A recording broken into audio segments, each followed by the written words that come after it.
तमाम शरई हाजात अपनी बारगाह में मुस्तजाब फरमाए। मैं इस वक्त मौजूद हूँ नजफुल अशरफ में, और गुफ्तगू का मरकज व महवर है सरकार हजरत अली इब्न मूसा रज़ा अलैहिस्सलाम।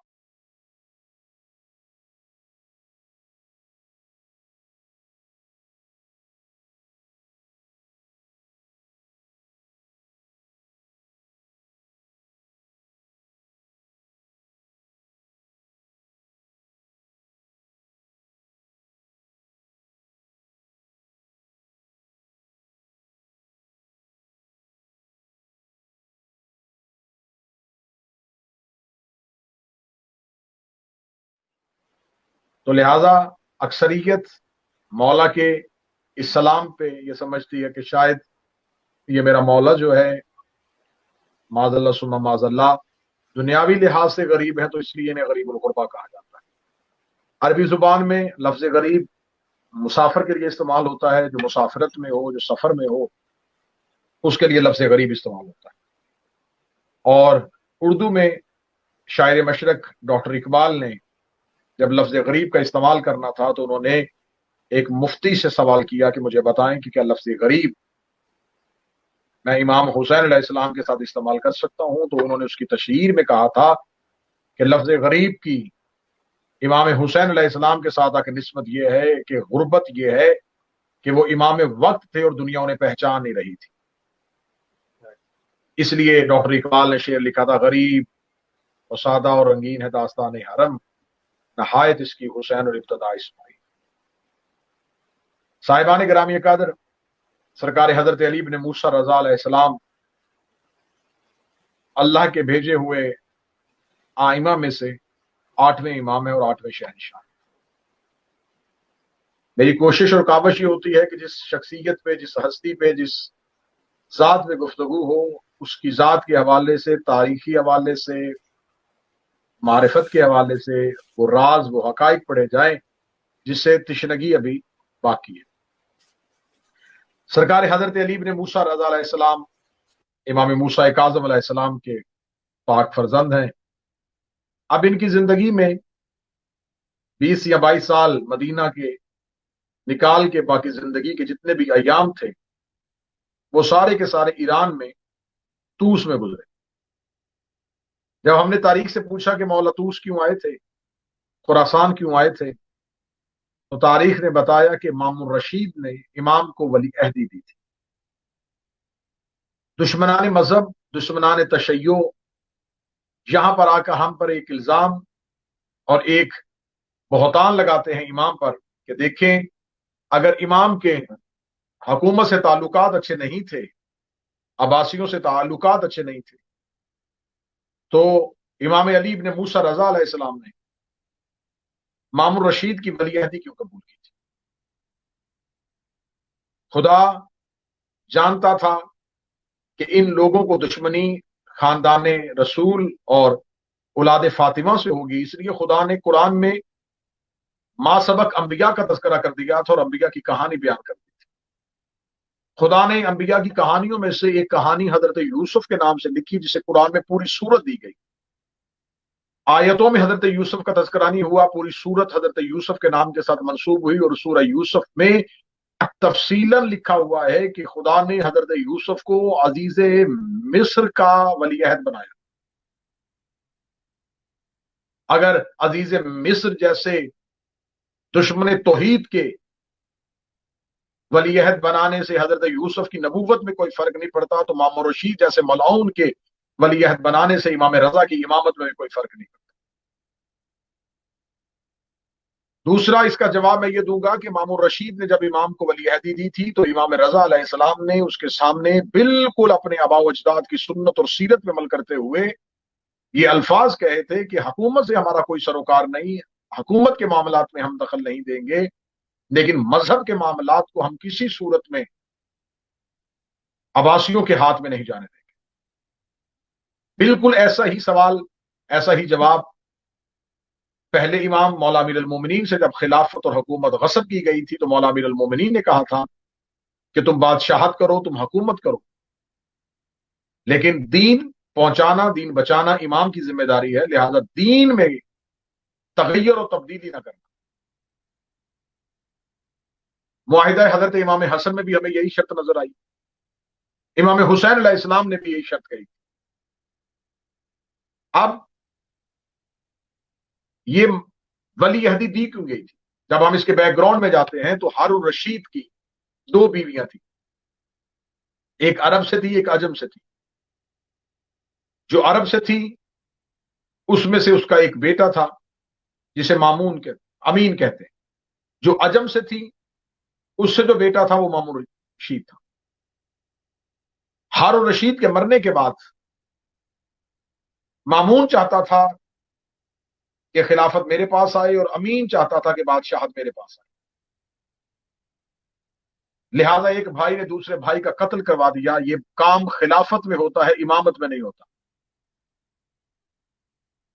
खिलाफत में हुकूमत पाने के लिए दूसरे का कत्ल जायज है, लेकिन इमामत में एक भाई दूसरे भाई की अताअत में सर झुकाए तो वो अब्बास बन जाता है। बेशक। अब जब अमीन कत्ल हो गया तो मामू रशीद के, क्योंकि ये अजम से था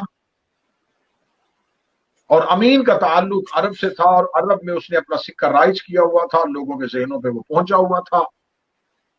अब मामू रशीद ये चाहता था कि अरब की वाबस्तगी लेने के लिए, अरब के लोगों की नजरें अपनी तरफ मरकूज करने के लिए मैं एक काम करूं कि मैं बनी हाशिम से मोहब्बत और अहले बैत से मोहब्बत का दावा करूं, ताकि अहले अरब जो हैं वो मुझे सिर्फ अजमी समझ के मुझसे नफरत ना करें, अहले बैत से मोहब्बत के दावे की वजह से वो मेरे खिलाफ बगावत ना कर सके। इसकी दूसरी वजह हमें तारीख में यह मिलती है कि खुद मामू रशीद से जब पूछा गया था कि तूने इमाम रजा को वली अहदी क्यों दी, तो उसने कहा कि जब मेरा भाई मेरे खिलाफ बगावत की मुख्तलिफ तहरीकें पैदा कर रहा था तो मैंने सफेद लिबास पहन के अल्लाह की बारगाह में जाके सर सजदे में रख के दुआ की थी कि अगर अमीन मेरे कत्ल से बाज आ जाए और इसके कत्ल की कोई भी साजिश कामयाब ना हो सके तो मैं वादा करता हूं कि मैं खिलाफत को उसके हकदार तक पहुंचाऊं। ये मामून का जवाब तारीख अहले सुन्नत में लिखा हुआ है। इसका मतलब है कि मामून रशीद ये तस्लीम कर गया था कि खिलाफत असल हाथों में नहीं थी, मैं खिलाफत को उसके असल मनसब तक, उसके असल हकदार तक पहुंचाऊं। अब इन दोनों सूरतों में से कोई भी सूरत हो, चाहे वो उसने इस वादे के तहत मौला को वली अहद बनाया या दुनियावी लालच के तहत बनाया, उसने वली अहदी की दावत दी। अब इमामत के यहां दो सूरतें थी कि या इमाम इनकार करते या कबूल करते।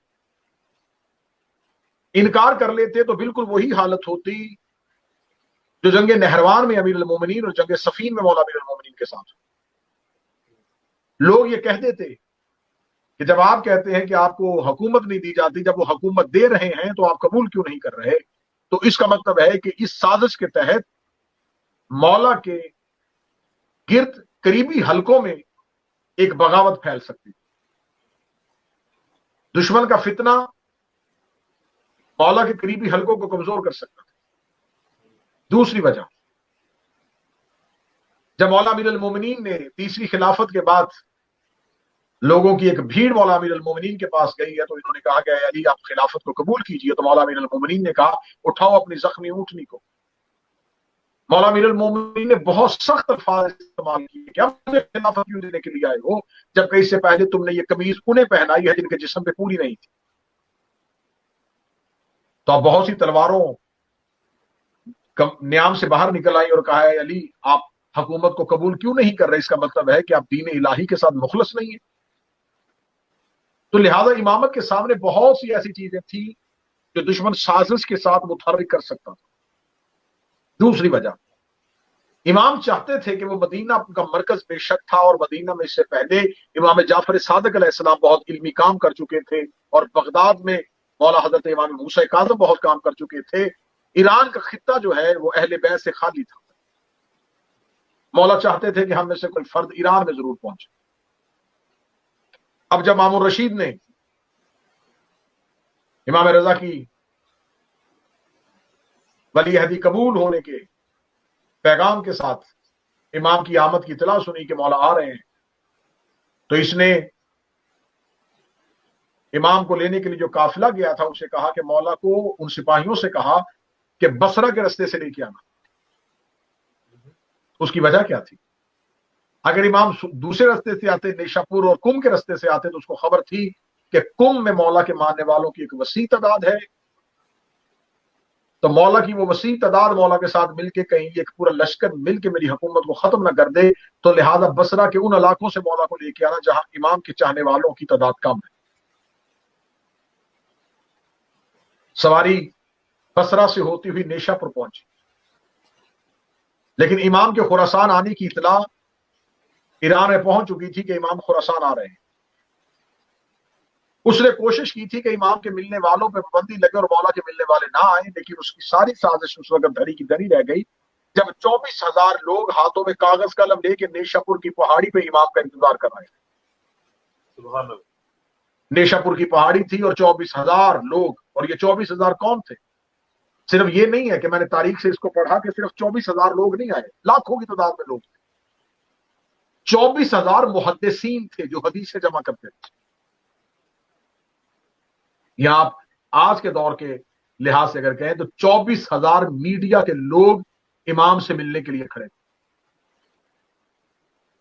سواری نیشاپور پہنچتی،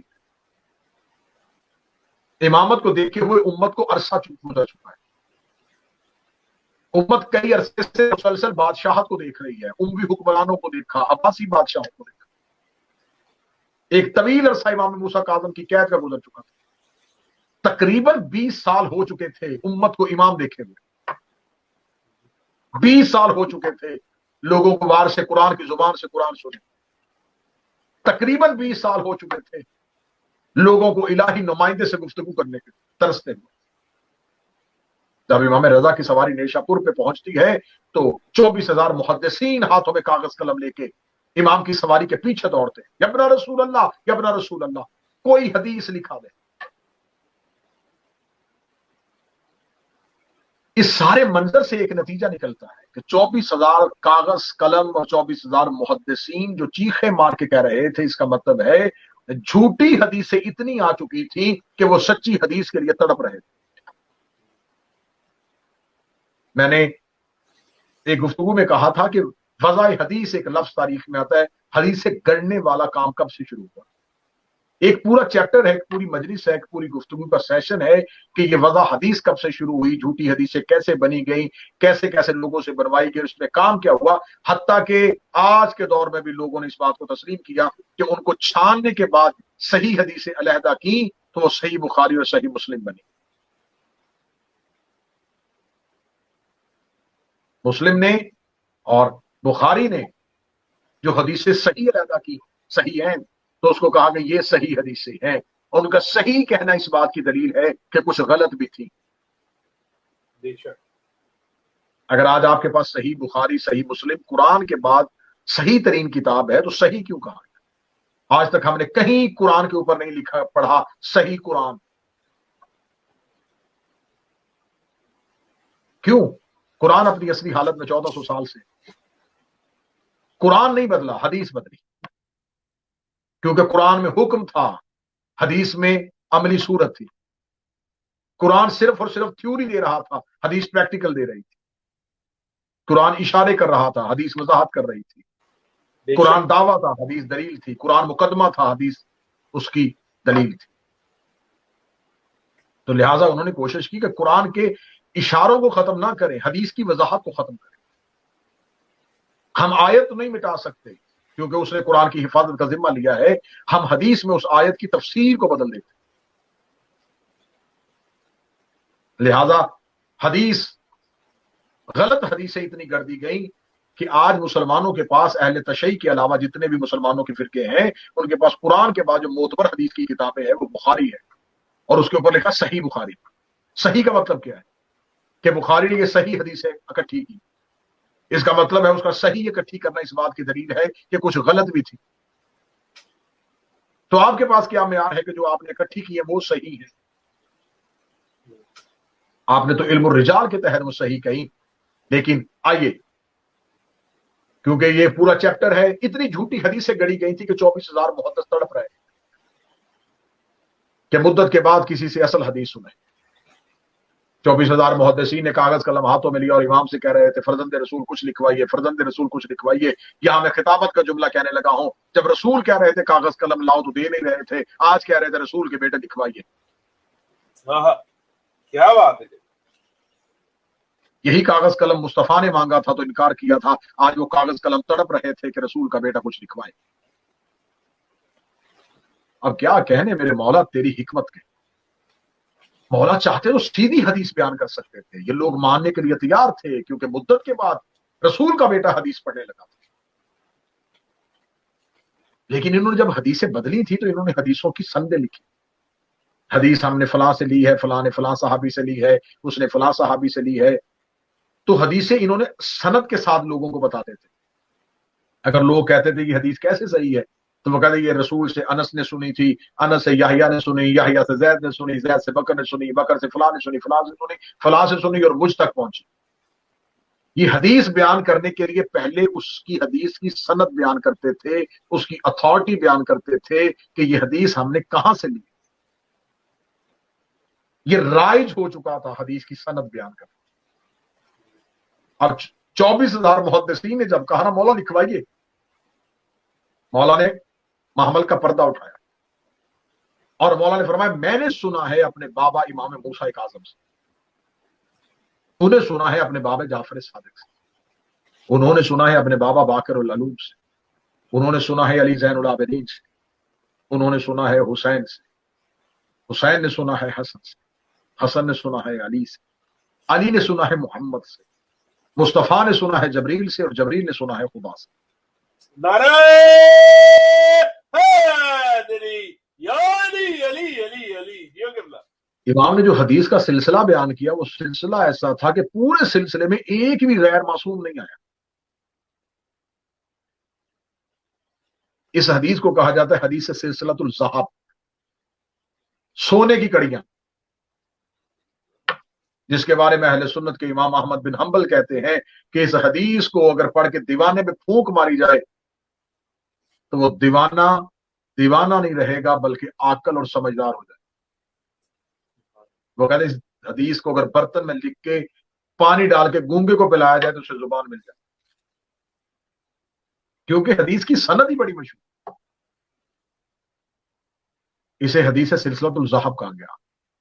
کم کے والی نے، کم کے رئیس نے، کم کے سردار نے جب یہ حدیث کو سونے کی تختی پہ لکھوا کے کہا تھا اللہم صلی علی محمد وعلی محمد، کم کے والی اور کم کے رئیس نے کہا تھا یہ حدیث سونے کی تختی پر لکھ کر میرے مرنے کے بعد میری قبر میں رکھ دینا۔ وہاں سے طریقہ چلا کہ آج بھی ہم اپنی کفن میں شہادت نامہ لکھتے ہیں۔ اب جب انہوں نے مولانا نے سلسلہ بیان کیا تو اب 24,000 دل دھڑکنے بند ہو گئے کہ اتنی بہترین سند ہے تو حدیث کتنی کمال۔ مولانا نے صرف سند بیان کی اور پردہ گرا دی، سواری چند قدم پیچھے چلی، لوگ دوڑے، مولا اتنا بہترین سلسلہ حدیث تو بیان کریں۔ مولا نے پھر سواری کو روکا اور پردے کو اٹھایا اور پردے کو اٹھا کر لا الہ الا اللہ حسن، لا الہ الا اللہ ایک قلعہ ہے، ومن داخل حسنی امن عذاب، جو اس قلعے میں داخل ہو گیا وہ اللہ کے عذاب سے بچ گیا۔ یہ کہہ کے امام نے پھر پردہ گرا دیا اور پھر سواری چلی، لوگ پھر پیچھے دوڑے، مولا حدیث مکمل ہو گئی۔ امام نے پھر پردہ اٹھا کے کہا لیکن اس قلعے میں داخل ہونے کی کچھ شرطیں۔ یہ کہہ کے امام نے پھر سواری چلا دی، لوگ پھر پیچھے دوڑے، لا الہ ایک قلعہ ہے جو اس میں داخل ہو گیا وہ عذاب سے بچ گیا، اس میں داخل ہونے کی کچھ شرطیں ہیں۔ مولا شرط تو بتائیں، شرط تقوی ہے، شرط پرہیزگاری ہے، شرط زہد ہے، شرط عبادت ہے، شرط نماز ہے، شرط روزہ ہے، شرط زکوٰۃ ہے، شرط قبولیت ہے، شرط رسول کی اطاعت ہے، شرط کیا ہے؟ امام علی بن موسیٰ رضا نے اپنی سواری کو روکا اور پردے کو اٹھایا اور امام اپنی سواری پہ اپنے گھٹنوں کے اوپر زین کے پھڑے کھڑے ہوئے اور کھڑے ہو کے کہنے لگے ان شرطوں میں سے ایک شرط ہم ہے۔ بے شک نعرہ حیدری یا علی علی علی علی جیو قبلہ۔ لا الہ قلعہ ہے، ہم شرط ہیں۔ یہ بڑی مشہور حدیث ہے لیکن آج میں آپ کے سامنے اس کی ایک اور رائے بیان کروں. لا الہ الا اللہ قلعہ ہے، ہم اس کی شرط ہیں. جو حدیث مولا نے اپنے راویوں کے ساتھ بیان کی اور اتنے بہترین سند کے ساتھ بیان کی کہ ہر امام کا نام لے کے مولا نے کہا کہ اس نے اس سے، اس نے اس سے، اور اللہ تک امام نے سلسلے کو جوڑا کہ خدا نے جبریل، اور جبریل نے رسول، رسول نے علی، علی نے حسن، حسن نے حسین، حسین نے زین العابدین، زین العابدین نے محمد باقر، محمد باقر نے صادق العلوم، اور صادق العلوم نے صادق الفطرت نے امام موسی کاظم، امام موسی کاظم نے علی رضا سے کہا. امام نے اسی حدیث کی سند کو مشہد میں آج بھی مولا امام رضا کی زری پہ جاؤ، مولا کی زری کے باہر والے دروازے پہ اسی کی دوسری حدیث لکھی ہے. مولا نے فرمایا ہے کہ حب علی الحسنی، علی کی محبت قلعہ ہے. کیا بات ہے. نعرہ حیدری، یا علی یا علی علی علی علی. نیشا پور میں کہا تھا لا الہ قلعہ ہے، مشہد میں امام کی حدیث لکھی ہے کہ علی کی محبت قلعہ ہے.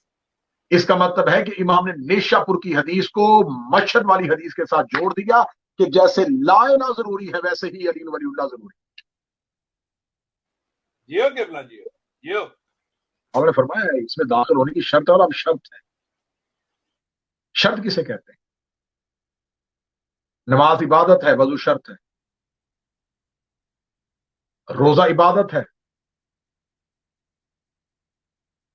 کھانا چھوڑنا پینا چھوڑنا شرط ہے. زکوٰۃ عبادت ہے، مال شرط ہے. حج عبادت ہے، احرام پہن کے خانہ کعبہ میں جا کے تمام امور بجا لانا شرط ہے. اور کوئی بھی عبادت بغیر شرط کے مکمل نہیں ہوتی. کوئی بندہ مسلح پہ آ جائے، وضو نہ کیا ہو، نماز نہیں ہوتی. کوئی بندہ روزہ رکھ لے، نیت کر لے، لیکن کھاتا پیتا رہے، روزہ مکمل نہیں ہوتا. کوئی بندہ زکوٰۃ دے لیکن پیسہ نہ ہو، زکوٰۃ پوری نہیں ہوتی. کوئی بندہ حج کے لیے جائے لیکن صفا اور مروہ نہ کرے، طواف کعبہ نہ کرے، تو حج مکمل نہیں ہوتا. جیسے ہر عبادت اپنی شرط کے بغیر مکمل نہیں ہوتی، ایسے لا الہ الا اللہ علی ولی اللہ کے بغیر مکمل نہیں ہوتی. جیو قبلہ جیو جیو. بے شک. لا الہ الا اللہ کی شرط کا نام علی ولی اللہ ہے. تو میری گزارش ہے شیعہ اکابرین سے اور شیعہ عزاداروں سے کہ اب علی ولی اللہ کی یہ بحث نہ کرو کہ علی ولی اللہ مستحب ہے، واجب ہے، علی ولی اللہ پڑھنا چاہیے نہیں پڑھنا چاہیے. علی ولی اللہ مستحب اور واجب میں نہیں، علی ولی اللہ شرط کا نام ہے. جب آپ کے پاس شرط ہی نہیں ہوگی تو آپ عبادت کیسے کریں؟ امام نے یہ حدیث پڑھ دی اور امام پڑھنے کے بعد امام نیشاپور کے رستے سے ہوتے ہوئے امام توس پہنچے. امام کا بہت بہتر استقبال کیا گیا. بہتر استقبال کرنے کے بعد امام رشید نے اگلے دن امام کی بیعت کروانے کے لیے اپنے دربار میں 3 کرسیاں لگوائیں. 3 کرسیوں پہ اس نے ایک پہ امام کو بٹھایا، ایک پہ خود بیٹھا، تیسری کرسی کو خالی چھوڑا اور امام کے سامنے بیعت کرنے والوں کی ایک لمبی قطار لگائی کیا بیعت کرنے کے لیے. اور مولا سے کہنے لگا فرزند رسول میں آپ کی بیعت لینے لگا. امام نے اپنے ہاتھ کو اٹھا کے چہرے کے ساتھ کر دیا. لوگ سامنے کھڑے تھے. امام رشید نے کافی دیر انتظار کرنے کے بعد کہا مولا میں آپ کی بیعت لینے لگا ہوں. جو امام نے کہا لو. کہنے لگا آپ ہاتھ پھیلائیں گے تو میں بیعت لوں گا. امام نے اس کی طرف دیکھا، تجھے نہیں پتا کہ امام کسی کے سامنے ہاتھ نہیں پھیلاتا؟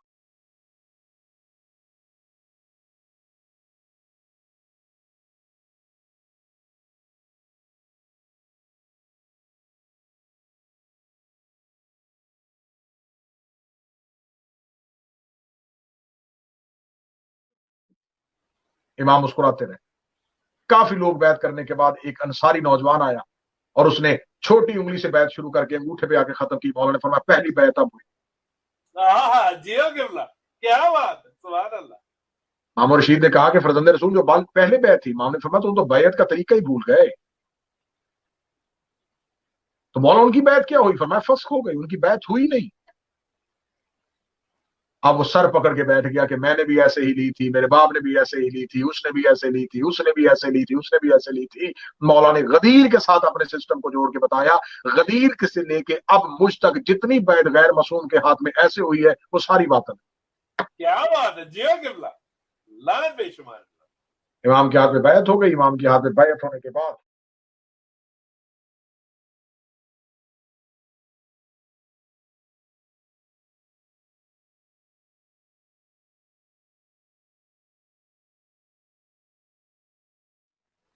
امام رشید نے اعلان کروا دیا. سوال کرنے والوں کی ایک لمبی قطار آ جاتی. امام کے सैकड़ों मनाजरे हैं जो मामूर रशीद ने अपने दरबार में कराए, और बहुत बड़े बड़े बड़े उलमा को बुला के, बड़े बड़े ईसाइयों और यहूदियों को बुला के इमाम से मुनाजरे करवाए कि शायद कोई इमाम से जीत जाए। वो मनाजरे तारीख में भरे पड़े हैं, वो पढ़ूंगा तो बात एक तकरीर पे नहीं, कई तकरीरों पे मुहित हो जाएगी कि इमाम ने जो मनाजरे मामूर रशीद के दरबार में बैठ के ईसाइयों और यहूदियों के साथ। एक ईसाई ने आके इमाम से सवाल किया था, उसने कहा कि आप हजरत ईसा को क्या मानते हैं? फरमाया तेरे वाले ईसा को नहीं मानता, अपने वाले ईसा को मानता हाँ, जियो। हूं। मैंने कहा आपका ईसा और मेरे ईसा में फर्क है? फरमाया मेरा ईसा वो है जिसने कुरान में मेरे नाना के आने की बशारत दी थी, तेरा ईसा वो है जो खुदा का बेटा है। इमाम ने फरमाया तू बता, मैं तेरे ईसा को नहीं मानता, क्या तू मेरे ईसा को मानता है? वो देख के कहने लगा मेरा ईसा क्या था? इमाम ने फरमाया तेरे ईसा को इसलिए नहीं मानता कि तेरा ईसा नमाज नहीं पढ़ता था। वो कहने लगा तुम्हारे कुरान में लिखा है कि हमारा ईसा नमाज का पाबंद था। इमाम ने फरमाया वाकई तेरा ईसा नमाज पढ़ता था? कहने का पढ़ता था। इमाम ने फरमाया अगर वो अल्लाह का बेटा था तो कैसा बेटा था जो बाप की नमाज पढ़ता था? हाँ, जियो के बल्ले। इमाम के हाथ में उसने इस्लाम कबूल किया। एक दहरिये ने आके इमाम से सवाल किया, उसने कहा अल्लाह कब से है? इमाम ने फरमाया पहले तू बता कब कब से है, तेरे पास कब होने का तस्वुर क्या है? इमाम का जवाब इतना जामे था, कदमों में गिर गया और इमाम से माफी मांगी और सलाम इस्लाम कबूल किया और अली में लड़ना पड़ा। अब जियो के बल्ले। मनाजरे हो रहे हैं इमाम के, मामूर रशीद के दरबार में। लेकिन मामूर रशीद के दरबार में जो भी ईसाई और यहूदी आके इमाम के हाथ में कलमा पड़ता है तो वो कलमा मोहम्मद रसूलुल्लाह पे खत्म नहीं हो रहा, वो अली और वलीउल्लाह तक जाना है। इसी दौर में इमाम जामन का रवाज बना। रूम का सिक्का, जैसे आज अमेरिकन डॉलर दुनिया में, पूरी दुनिया में चलता है, उस दौर में रूम का सिक्का चलता था। रूम के ईसाइयों ने अपने सिक्के में तस्वीर बदल ली और जनाब ईसा का ऐलान लिख दिया कि ईसा के बाद कोई नबी नहीं आता। जब मुसलमानों में तशवीश की लहर दौड़ी कि ईसाइयों ने तो अपने रूम के सिक्के में अपने मजहब की तबलीग करनी शुरू कर दी है, तो सबसे पहले इस्लामी सिक्का जनाब इमाम मोहम्मद बाकर अलूम ने बनवाया था। इसकी तजीन और आरइश इमाम रजा के दौर में आके हुई। इमाम रजा के दौर में मामून ने सिक्का तब्दील करने की तजवीज जाहिर की, मौला सिक्का तजवीज करें। उसे सिक्का बनवाया और उसने कहा कि इसके ऊपर ला इलाहा इल्लल्लाह लिखवाएं, खाना काबा की तस्वीर बनवाएं।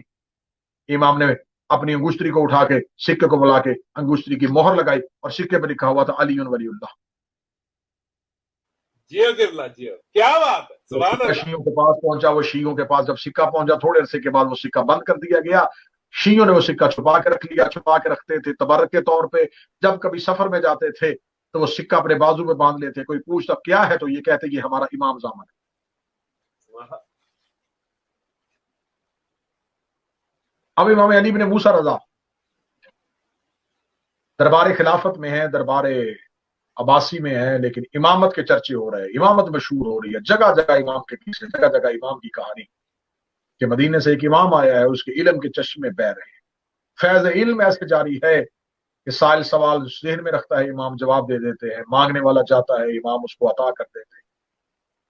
अब हर जुबान में जब इमाम की फजाइल पढ़े जाने लगे तो अब मामूर रशीद को इमाम से हसद होना चाहिए।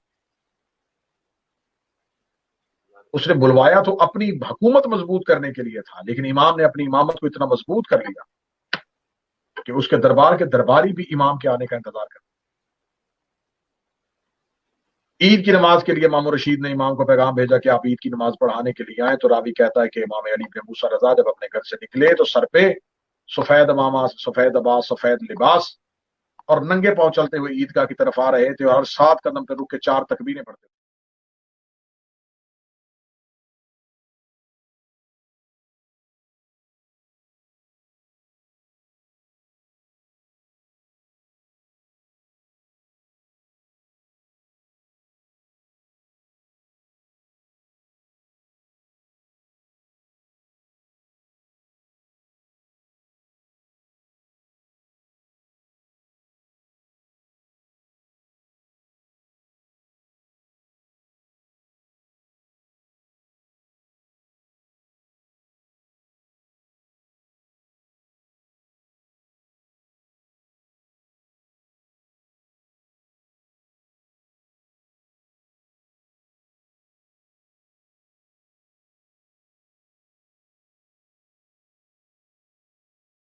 मेरे मौला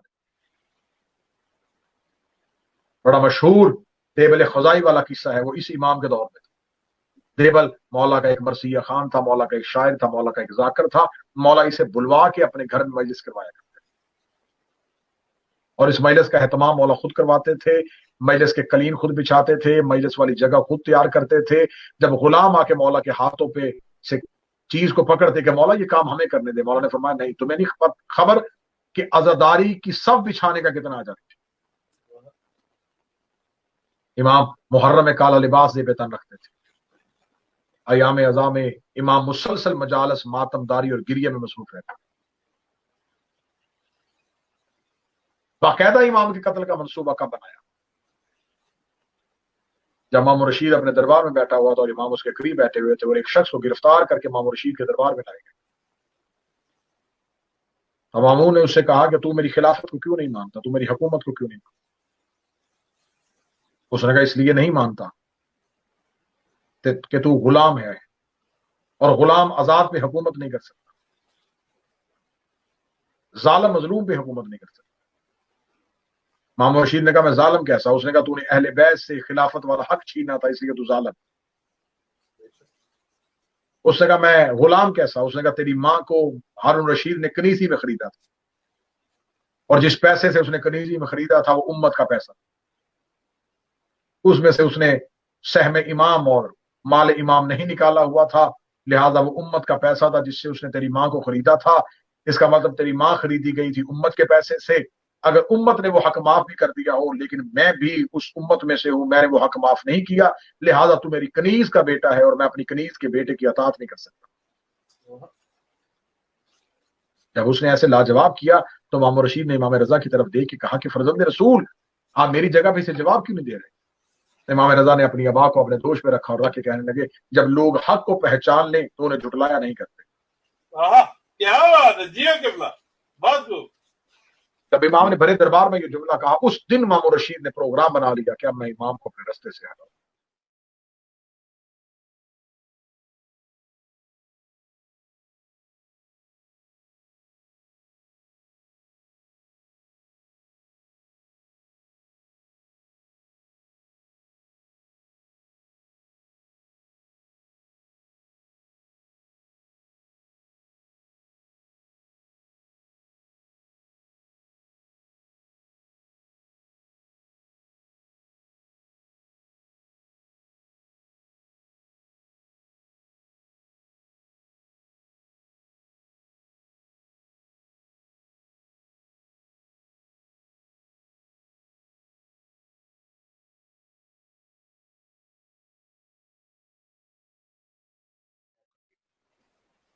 इमाम ने अबासल्लत को अपनी जिंदगी में कहा था कि अबासल्लत, ये जो मामून रशीद मेरे साथ झूठी मोहब्बत का दावा करता है ये गलत है, असल में ये मेरा कातिल है।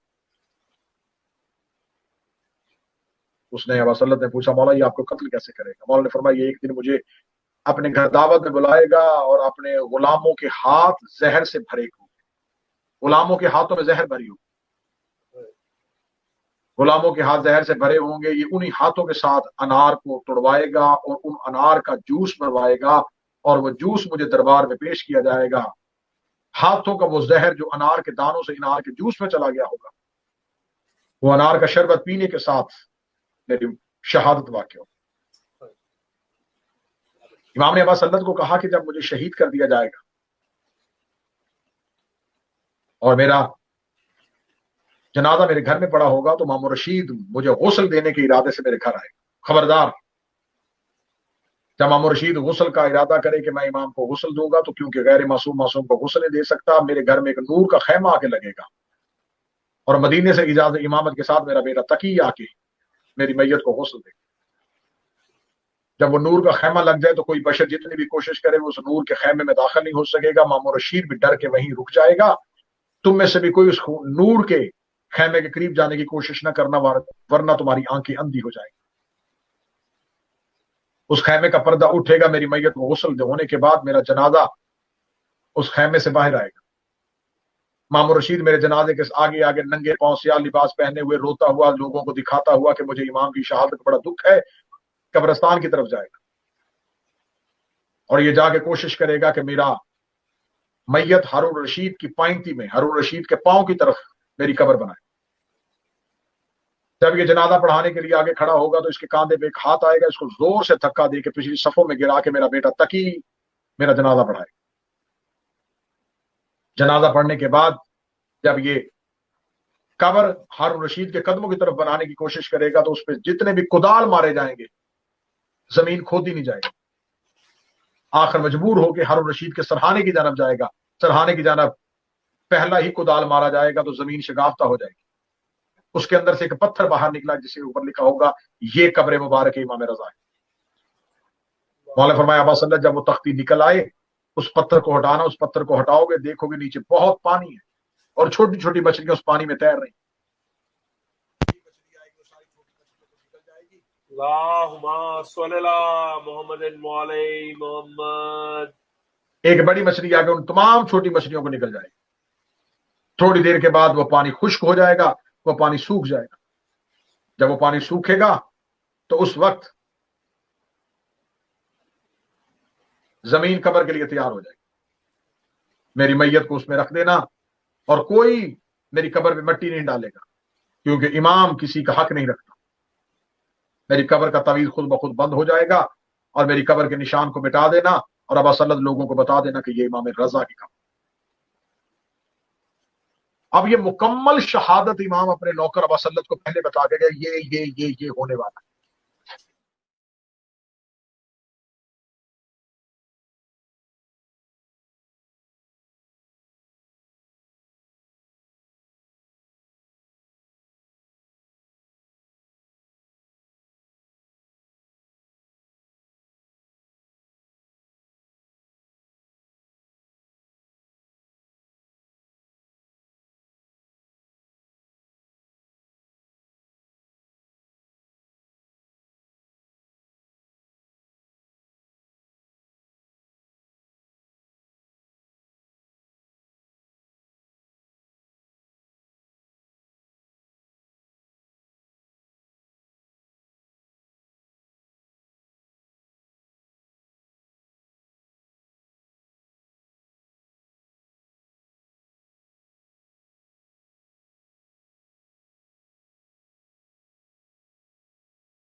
ذاکرین کو ان کا حق زحمت دینا امام رضا کی سنت ہے. دیبل خدائی جب امام کے گھر میں مجلس پڑھنے کے لیے آتا تھا تو امام اس کے گلے میں باہیں ڈال کے کیا کہہ کے سلام کرتے تھے, میں وہ سلام پڑھوں. امام کہا کرتے اے میری دادی کے مددگار تجھ پہ میرا سلام. دیبل خدائی کو بلا کے امام نے فرمایا آج میرا جی چاہتا ہے کہ میں اپنے دادا حسین کو رہوں, تو بتاؤ کیا تم نے میرے دادا حسین کی شان میں کوئی شعر لکھے؟ دیبل نے کہا کل ہی ایک مرثیہ شروع کیا. امام نے فرمایا پڑھ. دیبل کھڑا ہو کے پڑھنے لگا. امام نے فرمایا ممبر پہ بیٹھ کے پڑھ. کہنے لگا مولا آپ کہاں بیٹھیں گے؟ فرمایا میں تیرے سامنے زمین پہ بیٹھوں.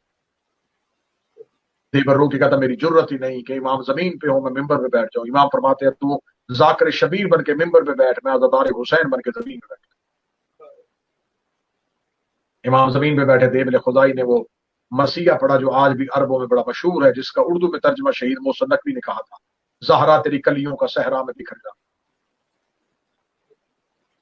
دیبل خدائی نے مرثیہ پڑھا. دیبل خدائی نے کہ میرا سلام ہو جناب سیدہ تیرے گلستان پہ جس کی کلیاں زمین پہ بکھر گئی. میرا سلام ہو تیرے بیٹے حسن پہ جس کی لاش پہ تیر برسائے گئے. میرا سلام ہو تیرے بیٹے حسین پہ جس کو کربلا میں 3 دن کا بھوکا پیاسا شہید کیا گیا. میرا سلام ہو تیرے بیٹے علی زین العابدین کو جس کو شام کے بازاروں میں پلایا گیا. میرا سلام ہو تیرے بیٹے باقر العلوم کو جسے کم سنی میں قید کیا گیا. میرا سلام ہو تیرے بیٹے جعفر صادق کو جسے مسافرت میں قتل کیا گیا. میرا سلام ہو تیرے بیٹے موسی کاظم کو جسے تنگ زندان میں رکھا گیا. یہ کہنے کے بعد دیبل نے اپنا کلام ختم کیا. دیبل ممبر سے اترا. امام نے ایک شعر اپنی طرف سے لکھ کے دیبل کو دیا. فرمایا یہ شعر بھی پڑھ اور اپنے مرثیے میں اس شعر کا اضافہ بھی کر دے. جب دیبل نے پڑھا تو وہ شعر یہ تھا میرا سلام ہو تیرے اس بیٹے پہ جو توس میں غربت کی حالت میں دفن ہو جائے گا. جب دیبل نے یہ شعر پڑھا تو دیبل نے شعر پڑھنے کے بعد ہاتھ جوڑ کے کہا قربان ہو جاؤ میرے ماں باپ آپ قربان ہو, میں نے تو سنا کہ زہرا کا کوئی بیٹا توس میں بھی دفن ہے. امام روتے ہوئے اٹھے اور اپنے گریبان کو پھاڑ کے کہا یہ وہ تیرا غریب امام ہے جو توس میں غربت کی حالت میں دفن ہو. اتنا جملہ کہنا تھا. یہاں مجمع میں کوہرام بپا ہوا. مستورات کی طرف سے کنات اٹھی اور ایک سفید سر والی کنیز روتی ہوئی آئی. رو کے آ کے کہنے لگی دیبل شعر دوبارہ نہ پڑھنا. जब से तूने शेर पढ़ा है, कभी रजा की कोई बहन बेहोश हो रही है, कभी कोई बहन बेहोश हो रही है, कभी कोई बहन गिर रही है। मैं शब शहादत आज पूछना चाहता हूँ, ए मेरे मौला इमाम रजा की बहनों, तुमने सिर्फ अपने भाई के जाकर से ये शेर सुना कि तुम्हारा भाई तूस में गुर्बत की हालत में मारा जाएगा, तो तुम बेहोश होकर गिर गई। हाय मेरा सलाम हो हुसैन की बहनों पे जो 70 कदम के फासले में भाई को जीन से गिरता हुआ देखते हैं। इमाम अली इब्न मूसा रजा को जहर के साथ शहीद कर दिया जाता है। 7 भाइयों को साथ लेके, कनीजों को साथ लेके बहन घर से निकलती है। जैसे मदीने से ज़ैनब हुसैन के साथ चली थी, जैसे शाम में सकीना सज्जाद के साथ चली। एक करीमा अहले बैत है जो कुम में आज भी मदफून है, जिसे मासूमा कुम कहा जाता है। इमाम मूसा काज़म की वो सबसे छोटी बेटी जो बाप की भी लाडली थी, भाई की भी लाडली, भाई से मिलने के लिए निकली। सावा की पहाड़ियों के करीब पहुंची है, यह शहजादी की सवारी मर गई। अकेली नंगे पांव चलती हुई सावा की पहाड़ियां गुजर रही थी। तेज आंधी और तेज तूफान आया, क्योंकि शहादत इमाम की ये इतला होती है, जब इमाम को शहीद किया जाता है तो एक दफा आसमान और जमीन की हालत बदल जाती है। जमीन और आसमान से ऐसे चीजें रूनुमा होती हैं जिसे पता चल जाता है। रात हो तो गहरी हो जाती है, सितारे टूटने लगते हैं, आंधियां चलने लगती हैं, बारिश तेज बरसने लगती है, आंधियां आ जाती हैं, तूफान आ जाता है। ये सारी इस बात की इतला होती है कि इमाम वक्त को कत्ल कर दिया गया। सावा की पहाड़ियों में पहुंची थी इमाम रजा की बहन, जब इमाम रजा को जहर मिल चुकी थी। इधर इमाम को जहर मिली हुई है, उधर बहन सावा की पहाड़ियों में पहुंच गई, जो भाई से मिलने के लिए मदीने से चली। इधर इमाम को जहर मिली है। इमाम ने हरसमा से कहा, जा अबा सल्लत को घर से बुला के ला। हरसमा बाहर गया। रात की तरीकी थी, आंधी थी, तेज तूफान था, तेज बारिश थी। अबा सल्लत जब वापस पहुंचा, इसने वापस आके देखा कि इमाम अपने बिस्तर पे नहीं है। इतना सख्त अंधेरा था कि इसको अपना हाथ दिखाई नहीं दे रहा था। इसने जब हाथ मारे तो देखा, चराग रोशन किया तो इमाम रजा जमीन पे ऐसे तड़प रहे थे जैसे मछली बगैर पानी की तरफ थी। इसने इमाम रजा के कदमों पे हाथ रखे, कहा, मौला कहीं जहर की शिद्दत की वजह से तकलीफ ज्यादा हो रही है? मौला फरमाया, जहर की शिद्दत ज्यादा नहीं, मुझे बता तेरे आने में देर क्यों हुई है? रो के कहते लगा, मौला मैं अबा सल्लत को लेने के लिए गया था, लेकिन मौला जब मैं गली में गया, मौला बारिश बड़ी तेज थी, मौला तूफान बड़ा तेज था, मौला आंधी बड़ी सख्त आ गई थी, मौला अंधेरी रात हो गई थी, मौला मुझे कुछ नजर नहीं आ रहा था, मैं कभी इस दीवार से लगता था, कभी इस दीवार से लगता था, मौला बड़ी मुश्किल से रास्ता ढूंढता अबा सल्लत के घर पहुंचा। इतना सुनना था, इमाम ने खाक उठा के अपने सर पे डाली। इमाम ने कहा, तू मर्द हो के खुरासान की गलियों में परेशान रहा, वो अकेली मस्तूर होके सावा की पहाड़ियों में बैठा। इमाम रो के कहने लगे, मैं कुर्बान हो जाऊं, मेरी बहन मुझसे मिलने के लिए आई थी। सावा के करीब पहुंच के मेरी शहजादी पूछती है कि यहां से कुम कितना सफर है। सावा के मुजाफात में एक मलौन मस्जिद में बीबी ने पनाह ली होती है। ये कम रवायत पढ़ी जाती है, लेकिन मैं आज बयान कर रहा हूं। एक मलौन आता है, उसे खबर होती है कि ये ज़हरा की बेटियों में से कोई बेटी। ये मलौन शहजादी को पानी में जहर देता है। जहर के असर से मारी गई है रजा की बहन। इधर से भाई जहर से शहीद हो चुका है और बहन को जहर मिल चुकी है। मिली हुई जहर के साथ कुब तक पहुंची है रजा की बहन। अगला जुमला मैं सदा से माफी मांग के पढ़ूंगा। मर्द को जहर मिला हो तो आसान है, अल्लाह ना करे किसी मस्तूर को जहर मिले, और मिले भी उस मस्तूर को जो हो भी सफर में। बीबी जहां से गुजर रही थी, पहाड़ का रंग तब्दील हो रहा था।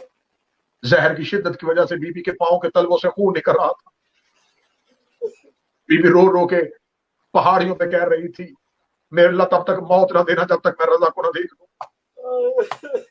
मैं बहुत दूर से भाई से मिलने के लिए आई हूं।